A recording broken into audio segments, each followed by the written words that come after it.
बिस्मिल्लाहिर्रहमानिर्रहीम, अस्सलाम वालेकुम। मैं हूं गुलफाम चौधरी। आप देख रहे हैं मेरा फेसबुक पेज और यूट्यूब चैनल। पाकिस्तान की इस बदलती सियासी सूरत हाल जिसने पूरी कौम को एक तजस्सुस में डाल रखा है और पूरी कौम ये सोच रही है कि आने वाले दिन पाकिस्तान की सियासत में किस तरह के होंगे और आने वाले दिनों में इमरान खान साहब के हवाले से क्या खबरें हैं, इस पर अहम तरीन तजिया दिया है डॉक्टर शहबाज गिल साहब ने। आइए पहले उनको सुनते हैं, फिर उस पर बात करते हैं। सिविलाइजेशन है, ज़माना कदीम मीन हज़रत ईसा अलैहिस्सलाम से भी 2500 साल पहले, 2500 साल पहले, हज़रत ईसा अलैहिस्सलाम के आने से भी पहले आम लोगों के लिए कि ये जो कैलेंडर हम फॉलो करते हैं, इससे भी 2500 साल पहले, मतलब कि अब से तकरीबन कोई 4-4.5 हज़ार साल पहले रोमन, ग्रीक और इजिप्शियंस जो थे वो ये क्रायोथेरेपी की टेक्निक जो थी वो इस्तेमाल करते थे। इससे वो क्या इलाज करते थे?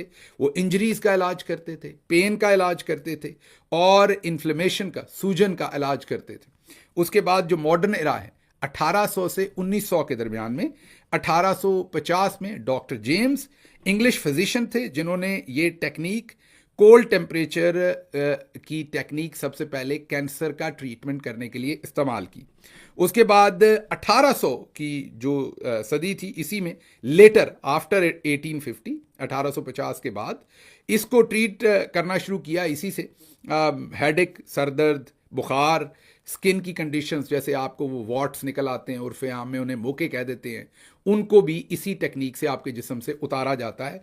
और ये पिछले 2-250 साल से, वैसे तो 4,500 साल से ये चल रहा है, लेकिन 2-250 साल से ये बहुत ही एग्रेसिवली इनको इस्तेमाल किया जाता है, इस टेक्निक को। फिर जो बिल्कुल मोस्ट मॉडर्न एरा है, मतलब कि 1970 में जापानीज़ एक जो डॉक्टर थे और आर्थराइटिस वगैरह का इलाज करते थे, उन्होंने 1970 में होल बॉडी, पूरी बॉडी की क्रायोथेरेपी जो थी उसको करना शुरू किया। फिर 1980 की जो दहाई थी उसमें पूरे यूरोप में ये क्रायोथेरेपी जो है वो बहुत आम हुई।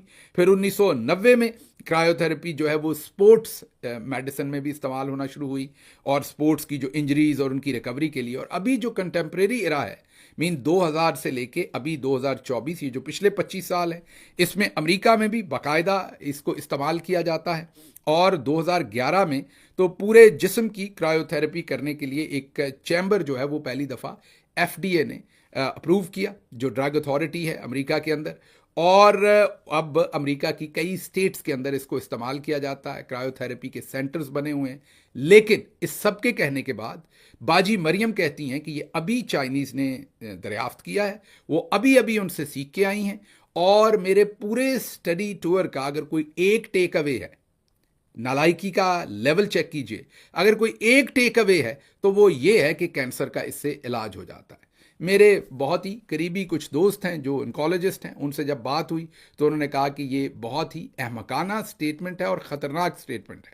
उसकी वजह यह है कि पाकिस्तान के अंदर, जैसे मैंने आपको कहा, कि ज़ईफ़ुल एतकादी इतनी है कि कोई कुछ भी कहता है उसको मान लिया जाता है। मेरा एक बहुत ही करीबी शख्स जो कि ज़्यादा पढ़ा लिखा नहीं है, उसको पिछले दिनों एक वकील साहबा जो कि UAE से तशरीफ़ लाई, उन्होंने कहा ये मैं एक वैक्सीन लेके आई हूँ, ये एक मेरी अम्मा के लिए है और एक आपके लिए है, और इस वैक्सीन को लगाने के बाद आपको इंसुलिन लेने की ज़रूरत नहीं है। मैंने जैसे आपको कहा कि हमारे यहाँ लोग हमेशा शॉर्टकट ढूंढते हैं, ज़ईफ़ुल एतकादी भी है, डॉक्टर की बात कम सुनते हैं, हम सारे खुद ही डॉक्टर हैं। जैसे हमारी बाजी मरियम बगैर पढ़े ही डॉक्टर हैं, अब कैंसर के ऊपर, उसकी तशख़ीस और इलाज के ऊपर माहिराना किस्म की राय भी दे रही हैं।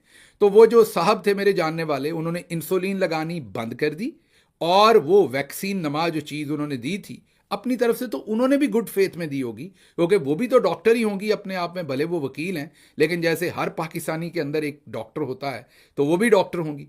तो वो जो भाई साहब थे उसके बाद हॉस्पिटल पहुंचे और शुगर जो है वो इतना ऊपर गई कि शुगर की जो मेजरिंग मीटर होता है उसने एरर दिया, और अगर वो उस दिन सही तरह से ट्रीट ना होते तो शायद वो दुनिया में ही ना होते, आगे चले जाते। तो पाकिस्तान में तो लोग पहले बहाना ढूंढते हैं शॉर्टकट का, और अगर अब इनकी जो तकरीर है उसके बाद सोचिए कितने मरीज़ होंगे जो कीमोथेरेपी करवा रहे होंगे, और इनके इस सारी जो इन्होंने एक बेहंगम सी बात की है, उसके बाद सोचिए कि वो तमाम के तमाम लोग किस तरफ जाएंगे और वो डॉक्टर्स को कितना बड़ा वहाँ पर एक मसला खड़ा करेंगे। अब से चंद हफ्ते पहले, 2 से 3 हफ्ते पहले, इनके एक बहुत ही लाडले साहब हैं जिनको इन्होंने एंकर रखा है पीटीवी के अंदर, गालिबन 12 लाख रुपए तनख्वाह दी जा रही। जब अभी ये चाइना में थी तो उनकी इनसे बातचीत हुई होगी। इन्होंने तो आज बताया है ये शाखसाना अपना क्रायोथेरेपी के बारे में, लिक्विड नाइट्रोजन के बारे में जो फरमा रही थी, उनको इन्होंने तभी बता दिया था और उन्होंने टेलीविजन पर बैठ के ये कह दिया था कि कीमोथेरेपी की अब ज़रूरत नहीं होगी। असल में शौकत खानम हॉस्पिटल के ऊपर इनडायरेक्टली अटैक कर रहे थे और कह रहे थे कि कीमोथेरेपी तो एक फ्रॉड है और उससे बहुत सारा पैसा ज़ाया होता है और अब कीमोथेरेपी बंद हो जाएगी। मरियम साहबा कैंसर का इलाज लेकर आ रही हैं। तो पाकिस्तान में जितने भी डॉक्टर्स थे, इन कॉलेजेस थे, जो प्रोफेसर्स थे, डॉक्टर्स थे, उन्होंने फिर इकट्ठे होकर एक स्टेटमेंट जारी की थी जिसमें मजम्मत की थी।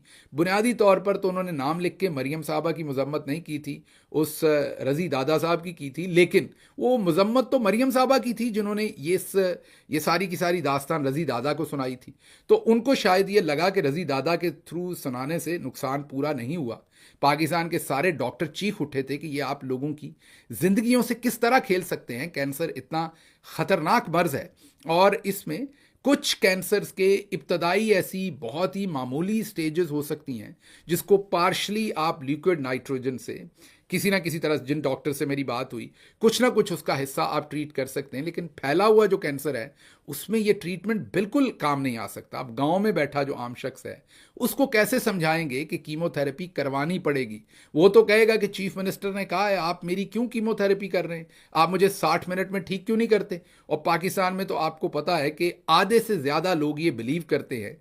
मैं ये नहीं कहता कि कहीं ऐसा नहीं होता, मुझे पता है रॉन्ग प्रैक्टिसेस भी मेडिसिन में की जाती हैं, लेकिन पाकिस्तान में 70-80% लोगों का, आप कभी इंटरव्यू ले लीजिएगा, ये बिलीफ है कि जो सी सेक्शंस होते हैं, जो बच्चा जब पैदा होता है तो जब पेट काट के बच्चा निकालना पड़ता है, जिसे पाकिस्तान में बड़ा ऑपरेशन कहते हैं उर्फ़े आम में, ये डॉक्टर सिर्फ पैसा बनाने के लिए करते हैं, ज़रूरत नहीं होती इसकी। ये आप किसी से बात करके गांव में देख लीजिए, 60 से 70% लोगों का बिलीफ ये है कि ये सिर्फ पैसे। मैं ये नहीं कह रहा कि ऐसा नहीं होता होगा, कोई 2-4-5% डॉक्टर्स ऐसा करते होंगे, लेकिन आप पहले सोच लीजिए कि कितना ओवरवेलमिंग बिलीफ है। तो अब जब मरियम साहबा ने कह दिया कि 60 मिनट में कैंसर का इलाज होता है, तो जिसको डॉक्टर कहेगा आप अगले 3 महीने कीमोथेरेपी करवाएं, तो वो आगे से क्या जवाब देगा? तो ये अब हमारी समझ से बाहर है कि ये किस तरह का अजाब नाजिल हो गया है। बात करें तो औरत कार्ड है, बात करें तो फिर औरत कार्ड के पीछे छुपना है। हालांकि हम ना उनकी ज़ाहरी शक्ल के ऊपर, ना खुदा माफ़ करे उनके जिस्म पर, ना उनकी किसी करैक्टर पर, हम किसी चीज़ पर ऐसी बात नहीं कर रहे। All what we are talking कि जो वो पब्लिक हेमिस्फेयर के अंदर जो वो काम कर रही हैं और पब्लिक की जो सर्विस के अंदर, पब्लिक सर्विस के अंदर तबाही कर रही हैं। बेहतर तो कुछ नहीं कर सकती, लेकिन जो सिस्टम्स मौजूद हैं उनमें भी ऐसी कन्फ्यूजन खड़ी कर रही हैं। लेकिन एक चीज़ मैं बता सकता हूँ कि ये जो क्रायोथेरेपी है, इससे मेंटल हेल्थ की ट्रीटमेंट भी होती है। ये मुझे नहीं पता, मैं डॉक्टर नहीं हूँ मेडिकल, लेकिन जो मैंने पढ़ा है उसमें लिखा है। तो मैं मरियम साहबा आपसे, बाजी आपसे गुजारिश करूंगा कि हो सकता है ये आपके वाकई काम आ जाए, तो आप किसी क्रायोथेरेपी के सेंटर पर ज़रूर जाइए ताकि आप दोबारा इस तरह की बहकी जी बिल्कुल, जिस तरह से आपने सुना, डॉक्टर शहबाज गिल साहब ने इस पर डिटेल से बताया कि इस वक्त पाकिस्तान तहरीक इंसाफ के हवाले से क्या अपडेट्स हैं, इमरान खान साहब के केसेस के हवाले से क्या अपडेट्स हैं, और पाकिस्तान की सियासी सूरत हाल में सियासी जमातों का क्या किरदार है, कौन कहाँ पर खड़ा है। और ये सुनने के बाद यकीनी तौर पर जो पाकिस्तान का सियासी सिनेरियो है वो वाज़ेह हो जाता है। और लगता ये है कि आने वाले दिन पाकिस्तान की सियासत में बड़े अहम तरीन साबित होने जा रहे हैं और आने वाले दिनों में बहुत बड़ी तब्दीलियाँ मुतवक्के हैं। अल्लाह पाक वतन अजीज़ का हामी और नासिर हो। पाकिस्तान जिंदाबाद।